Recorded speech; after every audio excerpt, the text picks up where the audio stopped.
Friend, ಹೇಗಿದ್ದೀರಾ? ಚೆನ್ನಾಗಿದ್ದೀರಾ? ಇವತ್ತು ನಾನು ಚಣಾ ಮಾಡ್ತಿದ್ದೀನಿ. ಚೋಲೆ ಅಂತಾರೆ ಇದಕ್ಕೆ.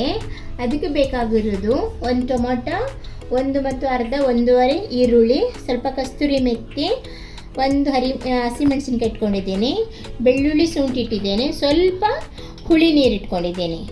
ಇವಾಗ ನಾನು ಟೊಮೊಟೊ ಮತ್ತು ಈರುಳ್ಳಿ, ಬೆಳ್ಳುಳ್ಳಿ, ಶುಂಠಿನ ನಾನು ಪೇಸ್ಟ್ ಮಾಡ್ಕೊಳ್ತೀನಿ.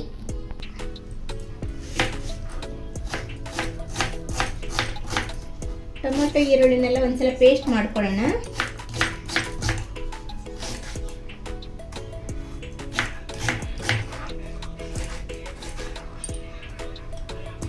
ನಾನೆಲ್ಲ ಒಂದೇ ಸಲ ಟೊಮೊಟೊ ಈರುಳ್ಳಿ ಬೆಳ್ಳುಳ್ಳಿ ಎಲ್ಲ ಒಂದೇ ಸಲ ಮಿಕ್ಸಿಲಿ ಹಾಕೊಂಡು ಬಿಡ್ತೀನಿ. ಎಲ್ಲ ಬೇರೆ ಬೇರೆ ಸಪ್ರೇಟ್ ಮಾಡಲ್ಲ ಯಾವಾಗಲೂ. ಕಡೆಯಲ್ಲಿ ಎಣ್ಣೆ ಹಾಕ್ಕೊಳ್ಬೇಕು. ಸ್ವಲ್ಪ ಎಣ್ಣೆ ಹಾಕ್ಕೊಂಡಿದ್ದೇನೆ. ಇದಕ್ಕೆ ಸ್ವಲ್ಪ ಜೀರಿಗೆ ಹಾಕಿ,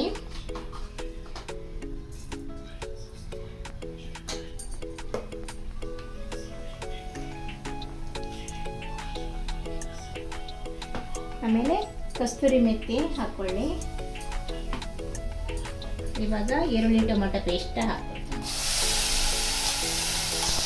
ಇದು ಪೂರಿಗೆ ಮತ್ತು ಚಪಾತಿಗೆ ಚೆನ್ನಾಗಿರುತ್ತೆ. ಇದು ಜೀರಾ ರೈಸ್ನೂ ಚೆನ್ನಾಗಿರುತ್ತೆ.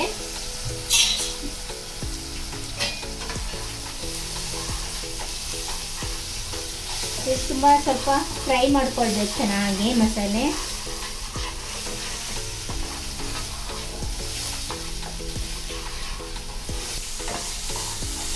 ಫ್ರೈ ಆಗ್ತಾ ಇದೆ, ಸ್ವಲ್ಪ ಫ್ರೈ ಆಗಲಿ ಇನ್ನು ಸ್ವಲ್ಪ.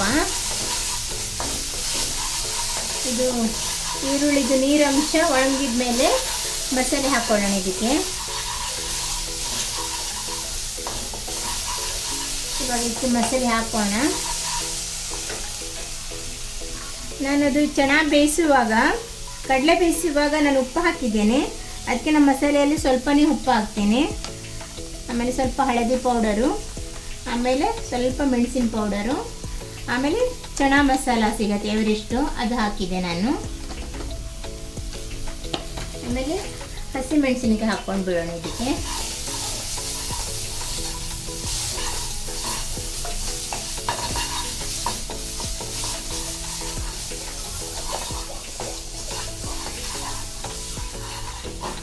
ಇವಾಗ ಮಸಾಲೆ ಫ್ರೈ ಆಗಿದೆ. ಇವಾಗ ನಾವು ಹುಳಿ ನೀರಿದೆಯಲ್ಲ ಅದು ಹಾಕೊಳ್ಳೋಣ.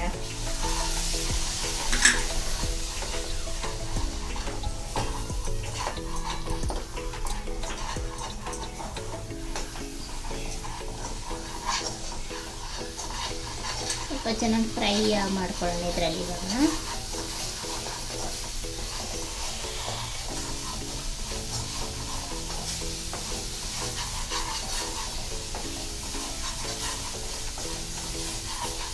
ಇವಾಗ ಕಡಲೆ ಹಾಕೊಳ್ಳೋಣ. ಮಸಾಲೆ ಫ್ರೈ ಆಗಿದೆ. ಇದರಲ್ಲಿ ಸ್ವಲ್ಪ ಕಡಲೆ ಇಡೋಣ, ಸ್ವಲ್ಪ ಅದು ಮ್ಯಾಶ್ ಮಾಡಿ ಹಾಕಲಿಕ್ಕೆ.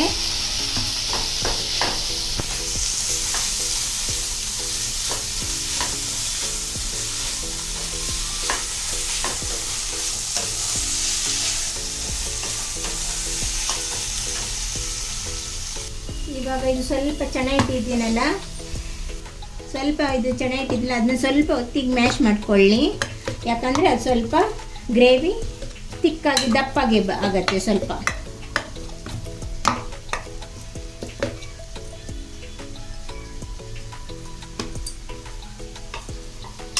ಇವಾಗ ಇದು ನೀರು ಹಾಕ್ಕೊಂಡು ಬಿಡೋಣ. ಇವಾಗ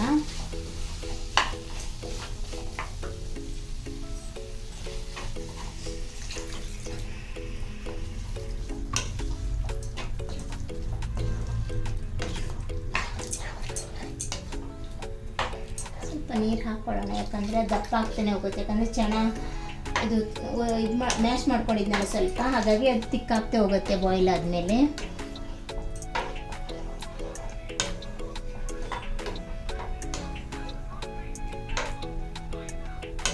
ಕನ್ನಡದಲ್ಲಿ ಎಲ್ಲರೂ ತೆಂಗಿನಕಾಯಿ ಹಾಕಿ ಮಸಾಲೆ ಮಾಡ್ತಾರೆ ಹೆಚ್ಚಾಗಿ. ಇದು ನಾರ್ತ್ ಸ್ಟೈಲಲ್ಲಿ ಈರುಳ್ಳಿ ಟೊಮೊಟೊ ಹುಳಿ ನೀರು ಹಾಕಿ ಮಾಡ್ತಾರೆ. ಕೆಲವರು ಟೊಮೊಟೊನೂ ಹಾಕಲ್ಲ, ಬರೀ ಹುಳಿ ನೀರು ಹಾಕ್ತಾರೆ. ಕೆಲವರು ಬರೀ ಟೊಮೊಟೊನೇ ಹಾಕ್ತಾರೆ. ನಾನು ಸ್ವಲ್ಪ ಅದು ಅರ್ಧ ಟೊಮೊಟೊ, ಒಂದು ಟೊಮೊಟೊ ಮತ್ತು ಸ್ವಲ್ಪ ಹುಳಿ ನೀರು ಹಾಕಿ ಬೆರೆಸಿದ್ದೇನೆ ಅದಕ್ಕೆ. ನೀವು ಸಹ ಮನೇಲಿ ಮಾಡಿ ನೋಡಿ, ಚೆನ್ನಾಗಿರುತ್ತೆ ಟೇಸ್ಟು. ಇವಾಗ ನೋಡಿ ಕುದೀತಾ ಇದೆ, ಇವಾಗ ಚೆನ್ನಾಗಿ ಬಾಯ್ಲ್ ಬರ್ತಾ ಇದೆ. ಇವಾಗ ನಾವು ಇದನ್ನು ಬೌಲಲ್ಲಿ ಹಾಕ್ಕೊಳ್ಳೋಣ. ಇವಾಗ ನೋಡಿ ರೆಡಿ ಆಗಿದೆ. ಇವಾಗ ನೀವು ಮನೆಯಲ್ಲಿ ಮಾಡಿ ನೋಡಿ, ಚೆನ್ನಾಗಿರುತ್ತೆ. ಚೆನ್ನಾಗಿದ್ರೆ ನನಗೆ ಕಮೆಂಟ್ ಮಾಡಿ ಹೇಳಿ, ಒಂದು ಲೈಕ್ ಕೊಡಿನಿ, ಎಲ್ಲರಿಗೂ ಹೇಳಿ ಲೈಕ್ ಕೊಡಲಿಕ್ಕೆ. ಫಾಲೋ ಮಾಡಿ. ಈ ವಿಡಿಯೋ ನೋಡಿದ್ದಕ್ಕೆ ತುಂಬ ಧನ್ಯವಾದಗಳು.